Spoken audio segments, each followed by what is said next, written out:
सुन लो, UPSC में आपका स्वागत है। आज हम इतिहास को एक बिल्कुल अलग नजरिए से देखने वाले हैं।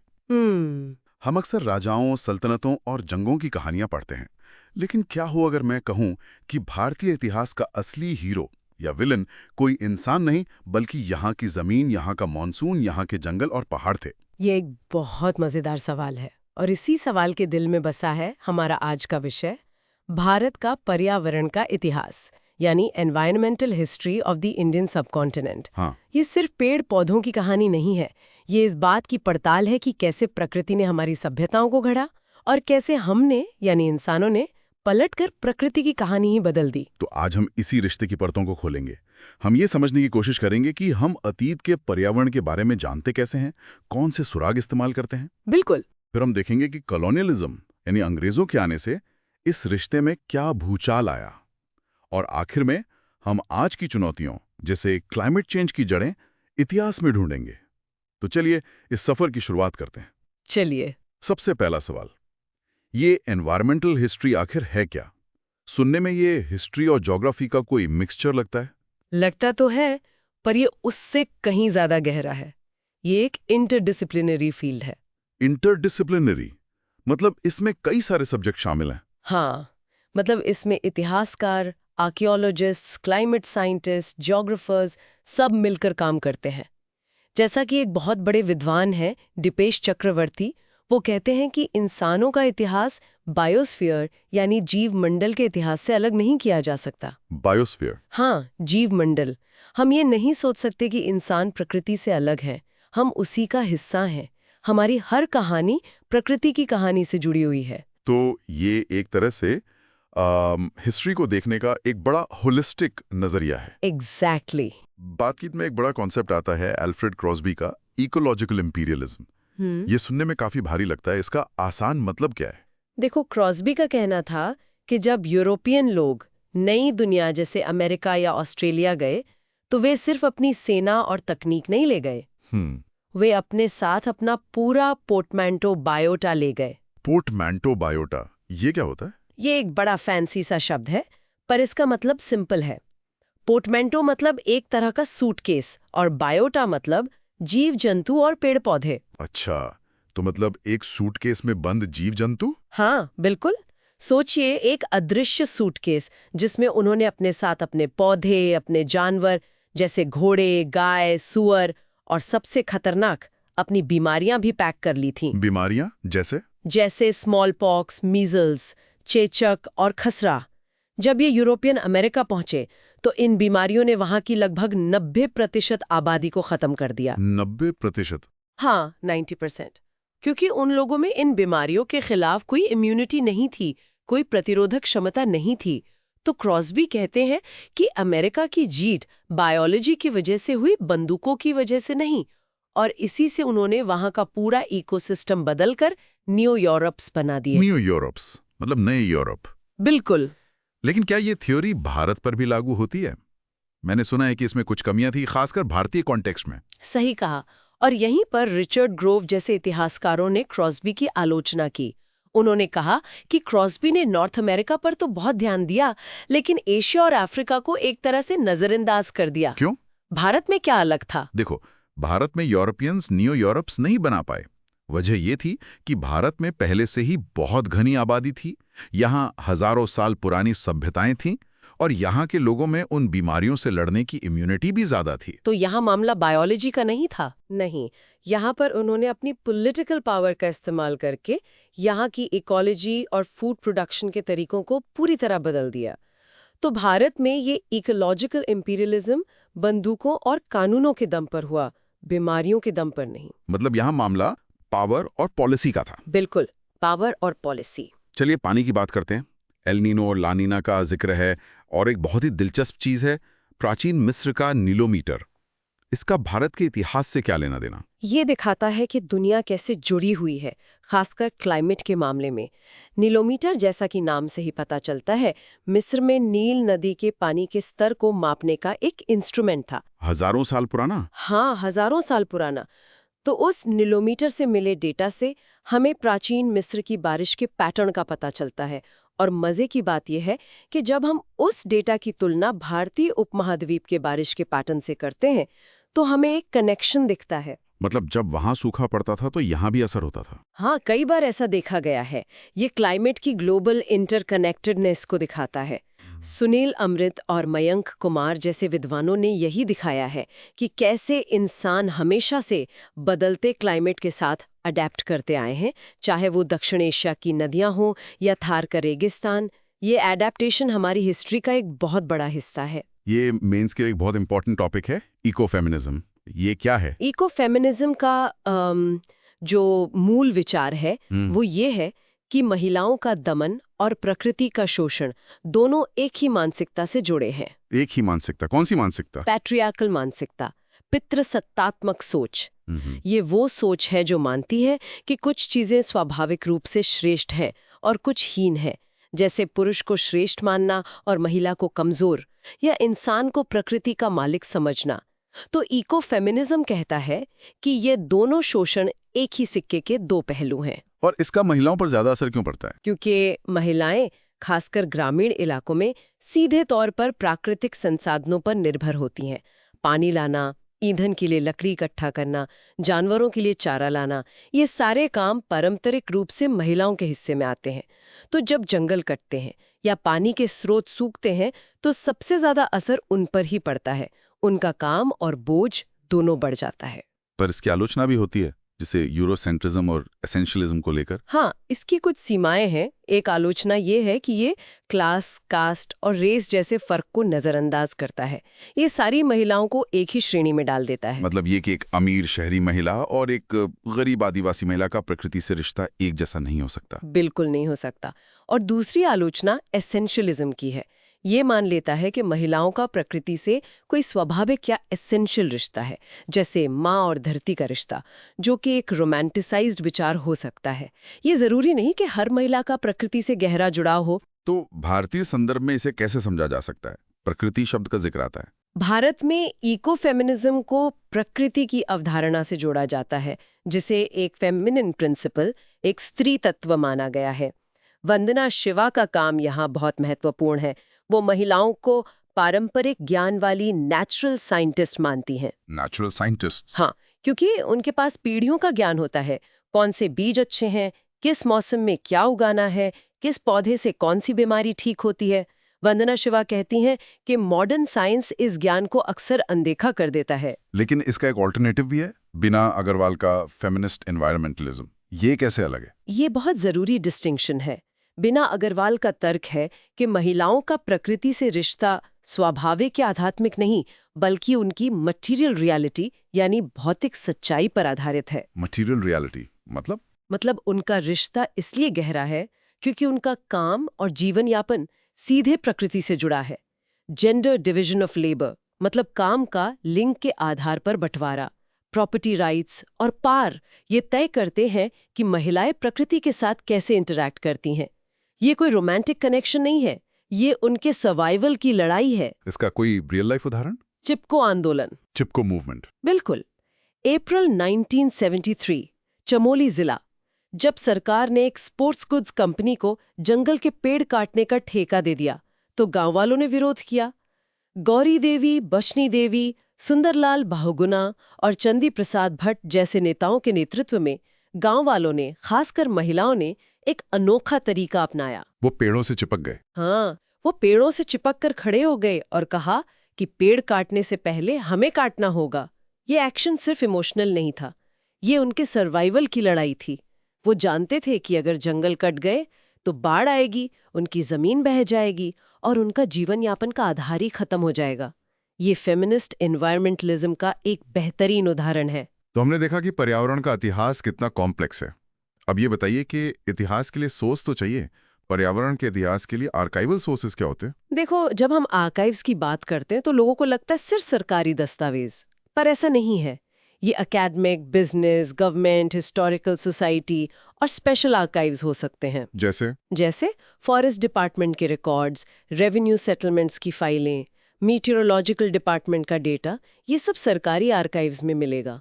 लेकिन ये याद रखना जरूरी है कि आर्काइव्स साइट ऑफ पावर होते हैं। साइट ऑफ पावर मतलब ये कि आर्काइव्स में क्या रखा जाएगा और क्या नहीं, ये वो तय करता है जिसके पास पावर है। कॉलोनियल काल के ज्यादातर दस्तावेज कॉलोनियल नजरिए से लिखे गए हैं। वो आदिवासियों को जंगली या पिछड़ा दिखा सकते हैं, इसलिए इनका इस्तेमाल बहुत सावधानी से करना चाहिए। हमें ये भी पढ़ना पड़ता है कि दस्तावेजों में क्या नहीं लिखा गया है। अच्छा, तो जो लिखा है वो तो जरूरी है ही, पर जो नहीं लिखा है वो भी बहुत कुछ बताता है। बिल्कुल। क्या साहित्य, लिटरेचर भी एक सोर्स हो सकता है, जैसे कालिदास का मेघदूतम? निश्चित रूप से। मेघदूतम सिर्फ एक प्रेम कविता नहीं है, ये उस समय के भारत के लैंडस्केप, खासकर मध्य भारत से लेकर हिमालय तक का एक अद्भुत वर्णन है। कैसे? उसमें यक्ष जो है वो बादल को अपना मैसेंजर बनाकर भेजता है और वो उसे पूरा रास्ता बताता है, रामगिरी से अलकापुरी तक। वो बताता है कि तुम्हें कौन सी नदी पार करनी है, कौन से पहाड़ मिलेंगे, कहाँ आम के पेड़ होंगे, कहाँ केसर की क्यारियां होंगी। तो ये सिर्फ पोएट्री नहीं है, ये उस समय की इकोलॉजी का एक खूबसूरत दस्तावेज है। और दक्षिण भारत में संगम साहित्य का भी जिक्र होता है। हाँ, संगम साहित्य में तमिल इलाके को 5 तिणे या इको जोन्स में बांटा गया है। कुरिंजी यानी पहाड़, मुल्ले यानी जंगल, मरुतम यानी खेत, नेतल यानी समुद्र तट और पाले यानी सूखा इलाका। और हर तिणे के अपने देवता, अपना संगीत और अपनी तरह की प्रेम कहानियां होती थी। वाह! ये दिखाता है कि लोगों का जीवन और उनकी भावनाएं उनके लैंडस्केप से कितनी गहराई से जुड़ी थीं। वाह! अब मुगल काल से क्या मिलता है, जैसे बाबरनामा? बाबरनामा तो एक खजाना है। बाबर जब मध्य एशिया से भारत आया तो उसे यहाँ की गर्मी और धूल बिल्कुल पसंद नहीं आई। हाँ, ये तो सुना है। लेकिन वो यहाँ के पेड़ पौधों, जानवरों और मौसम को देखकर हैरान रह गया। उसने अपनी आत्मकथा में आम, केले, कटहल, हाथी, गैंडे, यहाँ तक कि गंगा की डॉल्फिन का भी बहुत विस्तार से वर्णन किया है। उसका ऑब्जर्वेशन सिर्फ पोएटिक नहीं, साइंटिफिक भी है। और जहांगीर के बारे में भी कुछ सुना है। जहांगीर तो प्रकृति प्रेमी था। उसने अपनी आत्मकथा तुजुके जहांगीरी में लिखा है कि कैसे उसने अहमदाबाद और महमूदाबाद की हवा की क्वालिटी जांचने के लिए एक प्रयोग किया था। भेड़ वाला प्रयोग? हाँ, उसने एक भेड़ को कटवा कर अहमदाबाद में टांग दिया और दूसरी को महमूदाबाद में, और फिर देखा कि किस जगह का मांस ज्यादा देर में खराब होता है। इससे उसने ये नतीजा निकाला कि महमूदाबाद की हवा ज्यादा साफ है। ये दिखाता है कि उस समय भी एनवायरमेंटल कॉन्शियसनेस थी। अब बात करते हैं आर्कियोलॉजी की। खुदाई से पर्यावरण के बारे में कैसे पता चलता है? आर्कियोलॉजिकल सोर्सेज जैसे रॉक आर्ट, फॉसिल्स और सेडिमेंट्स हमें past landscapes, land use patterns और क्लाइमेट वेरिएशंस के बारे में बताते हैं। इन्हें एनवायरमेंटल प्रॉक्सीज कहते हैं। प्रॉक्सी, ये शब्द पहले भी आया था? हाँ, प्रॉक्सी मतलब जो किसी और चीज की जानकारी दे। जैसे किसी झील की तली में जमी मिट्टी, जिसे सेडिमेंट्स कहते हैं, उसकी हर परत एक अलग समय की कहानी बताती है।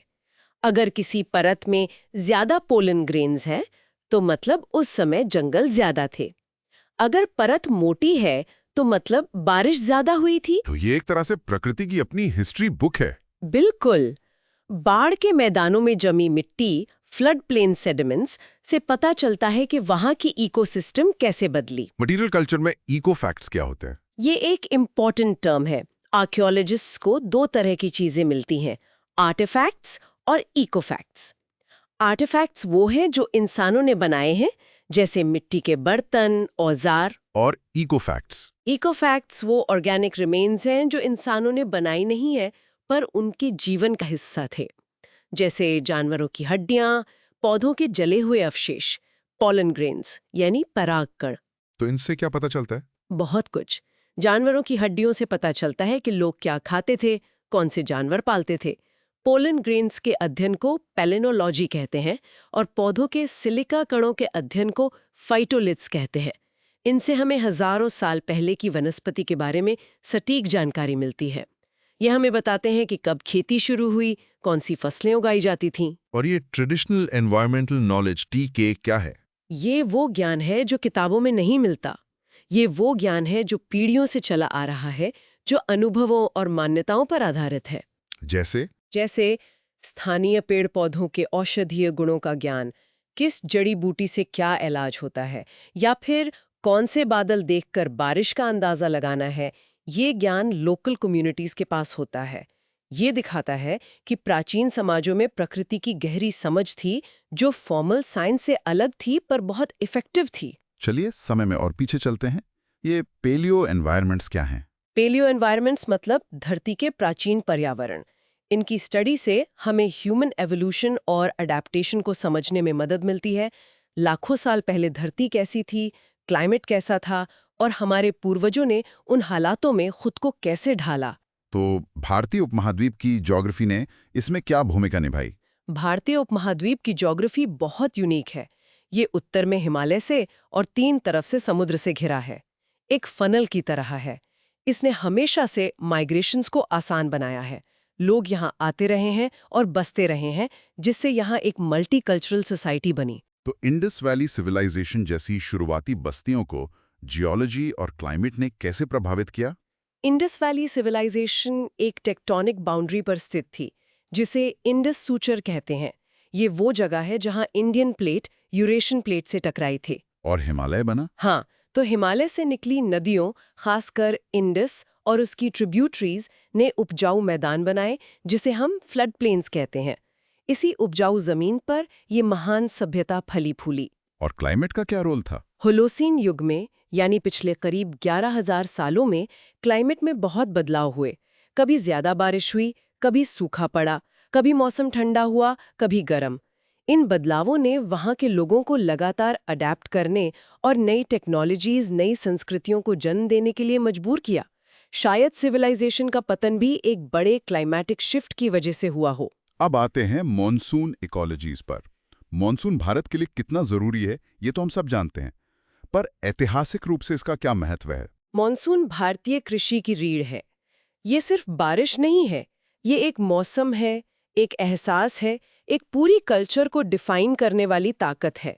हिमालय और अरावली जैसी पर्वत श्रृंखलाएं इसके रास्ते को तय करती हैं। अगर हिमालय न होता तो मॉनसून की हवाएं सीधी निकल जाती और भारत एक सूखा रेगिस्तान होता। राइपेरियन, डेल्टाइक और दोआब, इन तीनों जोन्स का क्या मतलब है और इतिहास में इनका क्या महत्व था? ये तीनों शब्द नदियों से जुड़े हैं। राइपेरियन यानी नदी के किनारे का क्षेत्र, डेल्टाइक यानी नदी का मुहाना, जहां नदी समुद्र से मिलती है और कई धाराओं में बट जाती है, और दोआब यानी 2 नदियों के बीच की जमीन। इनका ऐतिहासिक महत्व क्या था? ऐतिहासिक रूप से राइपेरियन जोन्स घने जंगलों से ढके थे, जो जमीनी यात्रा में बाधा डालते थे। इसीलिए व्यापारी और यात्री अक्सर जलमार्गों का यानी नदियों का इस्तेमाल करते थे। हुएन टांग और बर्नियर जैसे यात्रियों ने अपनी यात्राओं में इसका जिक्र किया है। और दोआब? अपनी फर्टिलिटी के कारण हमेशा से सत्ता और कृषि के केंद्र रहे हैं।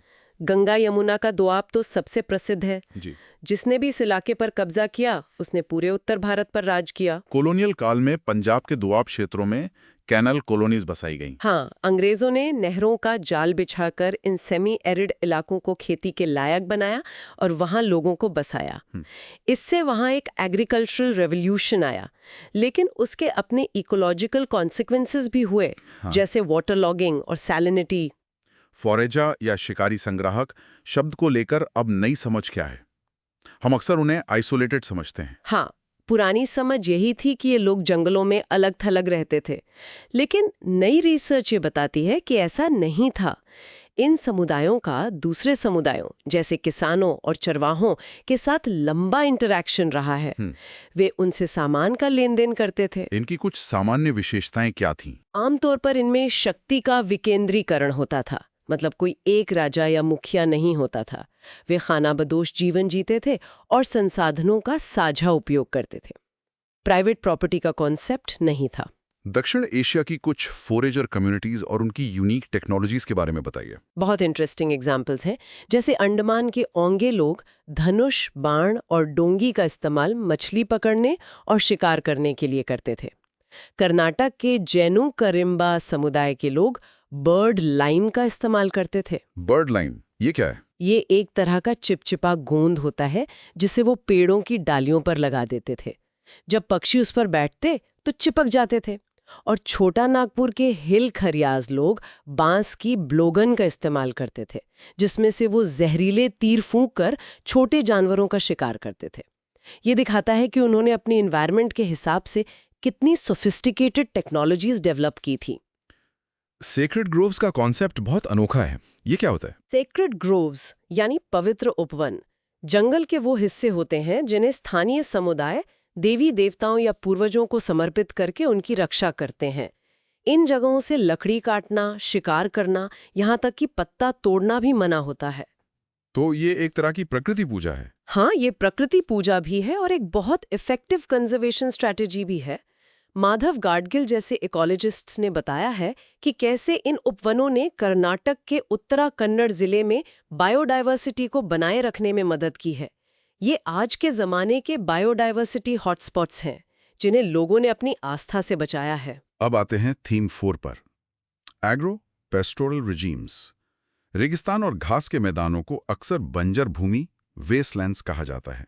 क्या ये ऐतिहासिक रूप से सही है? बिल्कुल नहीं, ये एक कॉलोनियल मिथ है। अंग्रेजों ने हर उस जमीन को वेस्टलैंड कहा जिससे उन्हें रेवेन्यू नहीं मिलता था।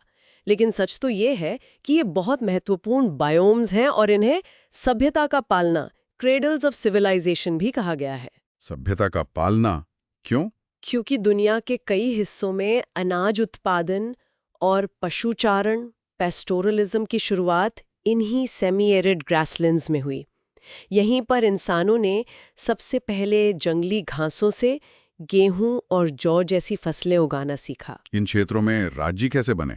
यहाँ का पॉलिटिकल स्ट्रक्चर तो अलग होता होगा। हाँ, यहाँ राज्य निर्माण का तरीका दुआब के इलाकों से अलग था। एक बहुत बड़े इतिहासकार हुए हैं इब्न खल्दून। उन्होंने अपनी किताब मुक़द्दमा में रेगिस्तान के खानाबदोश नोमैड्स की असाबिया का जिक्र किया है। असाबिया? असाबिया का मतलब है कबीलाई एकजुटता या ग्रुप सॉलिडारिटी। ये खानाबदोश लोग बहुत मजबूत और एकजुट होते थे और इसी एकजुटता के दम पर वो शहर आधारित सेटल्ड राज्यों को चुनौती देते थे और उन पर कब्जा कर लेते थे। तो यहाँ की पॉलिटिक्स हमेशा फ्लूइड रही है। कॉलोनियलिज्म ने इन लैंडस्केप्स को कैसे बदला? अल्फ्रेड क्रॉस्बी के इकोलॉजिकल इंपीरियलिज्म के तहत अमेरिकी घास के मैदानों, जिन्हें प्रेरीज कहते हैं, को पूरी तरह से कृषि भूमि में बदल दिया गया। वहाँ के बाइसन को लगभग खत्म कर दिया गया और रिचर्ड ग्रोव के ग्रीन इंपीरियलिज्म के तहत यूरोपियंस ने कॉलोनीज में ईडन के बाग या बोटानिकल गार्डन्स बनाने की कोशिश की, जिससे वहाँ की लोकल इकोलॉजी तेजी से बदली। अब पहाड़ों की बात करते हैं। पहाड़ों पर जीवन कैसा था? लोगों ने कैसे अडेप्ट किया? हिमालय में एग्रो पास्टोरल इकोनॉमी थी, मतलब खेती और पशुपालन साथ साथ चलता था। गद्दीज और भोटिया जैसे समुदाय माइग्रेटरी पैस्टोरलिज्म करते थे। Migratory pastoralism? हाँ, मतलब वो मौसम के हिसाब से अपने जानवरों को लेकर एक जगह से दूसरी जगह जाते थे। गर्मियों में वो अपने जानवरों को लेकर पहाड़ों में ऊपर चले जाते थे और सर्दियों में घाटियों में वापस आ जाते थे। ये एक बहुत सस्टेनेबल तरीका था। और खेती? कुमाऊं जैसे इलाकों में सीढ़ीदार खेती, टेरेस फार्मिंग, एक बहुत जटिल प्रक्रिया थी। इसमें पहाड़ों की ढलानों को काटकर खेत बनाए जाते थे और पत्थरों की दीवारें बनाई जाती थी ताकि मिट्टी बहे नहीं। इसमें इंजीनियरिंग और कम्युनिटी कोऑपरेशन दोनों की जरूरत पड़ती थी। पहाड़ों को पवित्र भी माना जाता है। हाँ, ये बहुत महत्वपूर्ण है। कैलाश पर्वत, तिरुपति, सबरीमाला जैसे कई हिंदू तीर्थ स्थल पहाड़ों पर हैं। इसी तरह पालिताना और दिलवाड़ा जैसे जैन मंदिर भी पहाड़ों पर बनाए गए। ये स्थान आध्यात्मिकता और पारिस्थितिक चेतना, इकोलॉजिकल कॉन्शियसनेस का संगम है।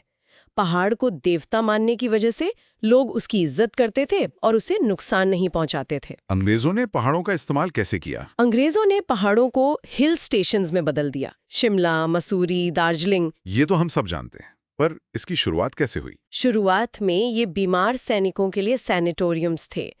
अंग्रेज भारत की गर्मी और बीमारियों, खासकर मलेरिया और हैजा से बहुत डरते थे। उन्हें लगा कि पहाड़ों की ठंडी और साफ हवा सेहत के लिए अच्छी है। बाद में ये गर्मी से बचने और मनोरंजन के केंद्र बन गए। शिमला तो ब्रिटिश इंडिया की समर कैपिटल बन गए। और इसका पर्यावरण पर क्या असर पड़ा? बहुत बुरा असर पड़ा। इन हिल स्टेशनों को बनाने के लिए बड़े पैमाने पर जंगलों की कटाई हुई और फिर उन्होंने वहाँ कमर्शियल प्लांटेशन शुरू किए। चाय, कॉफ़ी और खासकर चीड़, पाइन। चीड़ के पेड़ जमीन का पानी सोख लेते हैं और उनके पत्ते जमीन को एसिडिक बना देते हैं, जिससे स्थानीय जैव विविधता को भारी नुकसान हुआ। कोस्ट्स और डेल्टाज व्यापार के केंद्र कैसे बने? देखो, ये समुद्री और जमीनी व्यापार मार्गों के मिलन बिंदु थे, एक नेचुरल इंटरफेस। प्राचीन काल से बंदरगाह यहीं विकसित हुए, लोथल, भरूच, मुजीरिस। यूरोपियंस के आने के बाद गोवा, कोचीन, सूरत जैसे बंदरगाहों पर नियंत्रण के लिए होड़ मच गई, क्योंकि सारा व्यापार यहीं से होता था। अब बात करते हैं एनिमल एनर्जी की। इंडस्ट्रियल रेवोल्यूशन से पहले जानवरों की ऊर्जा कितनी महत्वपूर्ण थी? बहुत ज्यादा। हम आज फॉसिल फ्यूल्स की दुनिया में रहते हैं, तुम कल्पना भी नहीं कर सकते। उस समय बैल, ऑक्सिन, खेती और परिवहन की रीढ़ थे। घोड़े सेना के लिए और लंबी दूरी के कम्युनिकेशन के लिए जरूरी थे, और हाथी शक्ति और प्रेस्टीज के प्रतीक थे। रिचर्ड बुलेट इसे डोमेस्टिसिटी का दौर कहते हैं। डोमेस्टिसिटी? हाँ, मतलब एक ऐसा दौर जब इंसान और जानवरों का रिश्ता बहुत गहरा और सीधा था। आज हम पोस्ट डोमेस्टिसिटी के दौर में हैं, जहां हम उन जानवरों से शारीरिक और मानसिक रूप से दूर हो गए हैं जो हमारा भोजन पैदा करते हैं। शाही शिकार या शिकार क्या सिर्फ एक खेल था? नहीं, ये सिर्फ एक खेल या मनोरंजन नहीं था। ये एक राजनीतिक और सैन्य अभ्यास भी था। वो कैसे? शिकार करने से राजा का शारीरिक व्यायाम होता है, निशाना साधने का अभ्यास होता है, और उसे अपने राज्य के दूर दराज के इलाकों का दौरा करने और वहां पर अपना नियंत्रण बनाए रखने का मौका मिलता है। तो ये गवर्नेंस का एक टूल भी था। और बंदूक के आने से शिकार के तरीके कैसे बदले? बहुत ज्यादा बदले। बंदूक आने से पहले मंगोलों की नेरगे जैसी तकनीक का इस्तेमाल होता था। नेरगे? हाँ, इसमें हजारों सैनिक मिलकर एक बहुत बड़े इलाके को घेर लेते थे और फिर धीरे धीरे घेरे को छोटा करते जाते थे। इससे सारे जानवर बीच में एक जगह फंस जाते थे और फिर राजा और उसके दरबारी उनका शिकार करते थे। ये एक बहुत बड़ा इवेंट होता था। और बंदूक के बाद? बंदूक के आने से शिकार ज्यादा सटीक और पर्सनल हो गया। अब एक अकेला इंसान भी दूर से किसी बड़े जानवर का शिकार कर सकता था। मुगल बादशाह, खासकर जहांगीर, बंदूक से शिकार करने में माहिर थे। उनकी आत्मकथा में ऐसे कई किस्से हैं। कॉलोनियल रूल ने शिकार को कैसे प्रभावित किया? अंग्रेजों ने शिकार का लोकतांत्रिकरण कर दिया। लोकतांत्रिकरण मतलब सब शिकार करने लगे? हाँ, एक तरह से। अब ये सिर्फ राजाओं और नवाबों तक सीमित नहीं रहा। हर ब्रिटिश अधिकारी, चाहे वो कलेक्टर हो या फौजी, शिकार को अपनी मैस्कुलिनिटी और स्टेटस का प्रतीक मानने लगा। उन्होंने ट्रॉफी हंटिंग को बहुत बढ़ावा दिया, जिससे बाघों, शेरों और दूसरे वन्य जीवों की संख्या में भारी गिरावट आई। ये जानवरों के अस्तित्व के लिए एक बड़ा खतरा बन गया। अब हम अगले थीम पर आते हैं। कॉलोनियल रूल के तहत लैंड यूज में क्या बदलाव आए? अंग्रेजों का एक ही मकसद था, जमीन से ज्यादा रेवेन्यू कमाना। इसके लिए उन्होंने कमर्शियल क्रॉप्स जैसे अफीम, नील, कपास को बढ़ावा दिया। क्यों? क्योंकि इनकी इंटरनेशनल मार्केट में बहुत डिमांड थी। चीन के साथ अफीम का व्यापार, इंग्लैंड की टेक्सटाइल मिल्स के लिए कपास। इससे बड़े पैमाने पर जंगलों की कटाई हुई। माइकल मैन ने अपनी स्टडी में दिखाया है कि कैसे गंगा यमुना दोआब में ज्यादा रेवेन्यू की मांग की वजह से जंगल खत्म हो गए और जमीन में खारापन बढ़ गया। तो कैपिटलिज्म और इंपीरियलिज्म ने पर्यावरण को विश्व स्तर पर कैसे प्रभावित किया? अल्फ्रेड क्रॉस्बी इसे इकोलॉजिकल इंपीरियलिज्म कहते हैं, जिसकी हमने पहले बात की। यूरोपियंस के आने से नई दुनिया यानी अमेरिकाज में बीमारियां फैली, जिससे वहां की 90% आबादी खत्म हो गई। सोने चांदी की खदानों और बागानों के लिए प्राकृतिक संसाधनों का अंधाधुंध शोषण हुआ। ये ग्लोबल इकोलॉजिकल डिजास्टर था। इंडस्ट्रियल एग्रीकल्चर क्या है और ये कैसे शुरू हुआ? इंडस्ट्रियल एग्रीकल्चर मतलब फैक्ट्री प्रोडक्शन की तर्ज पर खेती करना। मतलब जिसमें synthetic fertilisers, pesticides, heavy machinery और हाई यील्ड वैरायटी सीड्स का इस्तेमाल होता है।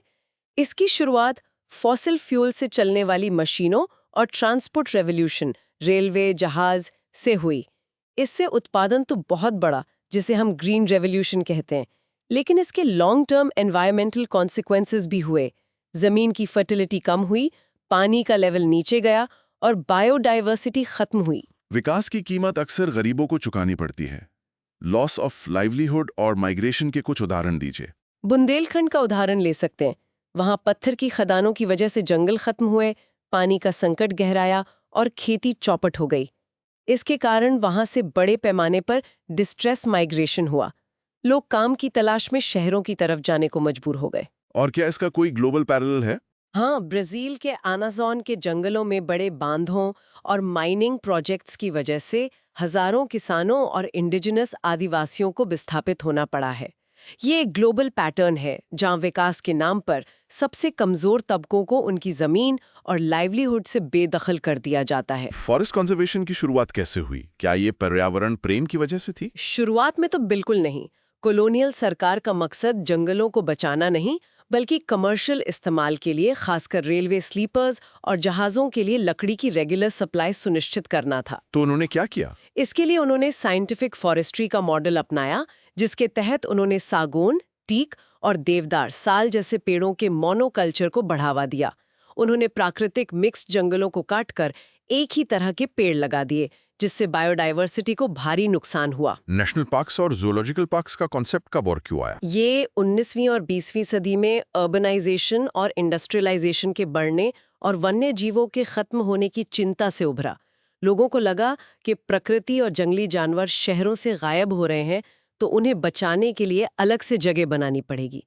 भारत का पहला national park, Jim Corbett national park, 1936 में बना था। और इनका मकसद क्या है? इनका मकसद एंडेंजर्ड स्पीशीज को बचाना और इकोसिस्टम में संतुलन बनाए रखना है।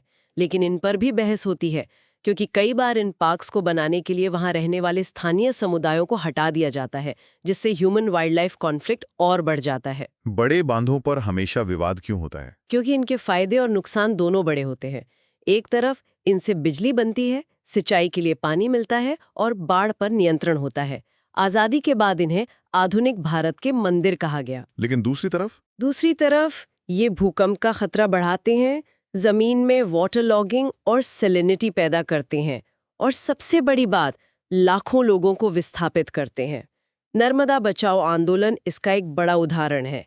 ये आंदोलन सिर्फ एक बांध के खिलाफ नहीं था, ये विकास के उस पूरे मॉडल पर सवाल था जो कुछ लोगों के फायदे के लिए लाखों लोगों को उजाड़ देता है। दिल्ली और कोलकाता जैसे शहरों का विकास पर्यावरण के लिहाज से कैसे हुआ? हर शहर की अपनी एक एनवायरमेंटल हिस्ट्री होती है। दिल्ली का विकास हमेशा अरावली रिज और यमुना नदी से प्रभावित रहा है। शुरुआती शहर रिज पर बसे क्योंकि वहां सुरक्षा थी। बाद में मुगलों और अंग्रेजों ने यमुना के किनारे शहर बसाए क्योंकि पानी जरूरी था। और कोलकाता एक लो लाइंग शहर है जो हुगली नदी और दलदली जमीन वेटलैंड्स के बीच बसा। अंग्रेजों को जब यहाँ अपनी राजधानी बनाई तो उन्हें यहाँ की गर्मी, नमी और बीमारियों से बहुत जूझना पड़ा। उन्होंने वेटलैंड्स को भरकर शहर का विस्तार किया, जिसका नतीजा आज हम हर मॉनसून में देखते हैं जब शहर में पानी भर जाता है। आजकल ह्यूमन वाइल्ड लाइफ कॉन्फ्लिक्ट क्यों बढ़ रहा है? इसकी वजह सीधी है, क्योंकि इंसानों ने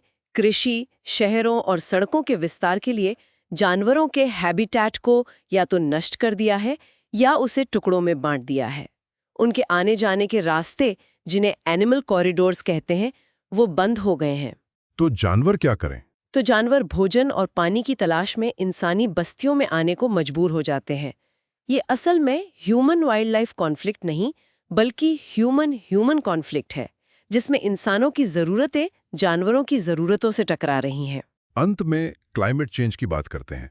इसका विज्ञान क्या है? आसान भाषा में, इंसान जीवाश्म ईंधन, फॉसिल फ्यूल्स जैसे कोयला, तेल, गैस जलाकर एटमॉस्फेयर में कार्बन डाइऑक्साइड, CO2 जैसी ग्रीन हाउस गैसें छोड़ रहे हैं। और ये गैसें क्या करती हैं? ये गैसें एक कंबल की तरह काम करती हैं। ये सूरज की गर्मी को पृथ्वी के अंदर तो आने देती हैं, पर उसे पूरी तरह बाहर जाने से रोकती हैं। इसे ग्रीन हाउस इफेक्ट कहते हैं। इसी वजह से पृथ्वी का तापमान लगातार बढ़ रहा है। इसे ही ग्लोबल वार्मिंग कहते हैं। भारत पर इसका क्या असर हो रहा है और सरकार क्या कर रही है? भारत क्लाइमेट चेंज के लिए सबसे वल्नरेबल देशों में से एक है।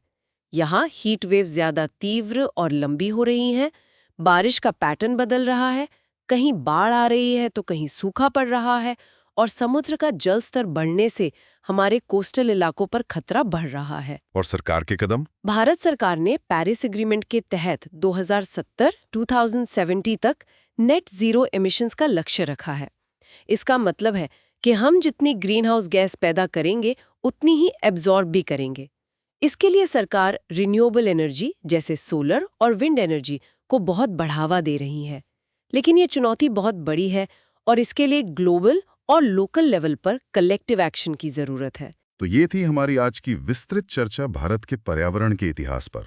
हमने देखा कि कैसे हमारा अतीत, हमारी जमीन, हमारे जंगल और हमारी नदियों से कितना गहरा जुड़ा हुआ है। हाँ, और अगर हम आज की बातचीत के की टेकअवेज को देखें तो यूपीएससी एस्पिरेंट्स के लिए कुछ बातें बहुत जरूरी हैं। बिल्कुल। पहला, एनवायरमेंटल हिस्ट्री एक इंटरडिसिप्लिनरी सब्जेक्ट है। इसे सिर्फ हिस्ट्री के नजरिए से नहीं देखा जा सकता, इसमें ज्योग्राफी, इकोलॉजी सब कुछ शामिल है। सही।